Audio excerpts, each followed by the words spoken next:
20 মিনিটে 10টা কল দিছে বন্ধু, সেই বন্ধুর প্রতি অভিমান করছে, কেন কলটা ফিরাইলি না, কেন ধরলি না। আমার মালিক যদি বলে শনিবার থেকে আজকের বৃহস্পতিবার পর্যন্ত এত বড় মাইক দিয়া শুধু এক মসজিদে না, চতুর্দিক থেকে একসাথে আমি আমার আজানের আওয়াজ শুনাইছি, বান্দা কেন আমি একটা সেজদা পেলাম না। আরে বাপ, জানোস না বাপ কি পরিমাণ কষ্ট পাবি বাপ।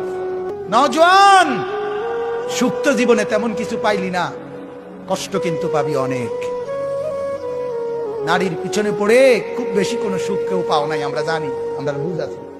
মোবাইলে চাইয়া, নর্তকী চাইয়া খুব বেশি কোনো আনন্দের কিচ্ছু নাই, আমরা একটা বুঝ আছে, আমরা আইডিয়া আছে। আমরা একেবারে চিড়া খাই না। রং তামসায় খুব বেশি সুখ পাওয়া যায় না, বন্ধু বান্ধবের এই আড্ডায় খুব সুখ পাওয়া যায় না। সেজদার মধ্যে অনেক মজা আছে, রাত গভীরের তাহাজ্জুদে অনেক মজা আছে।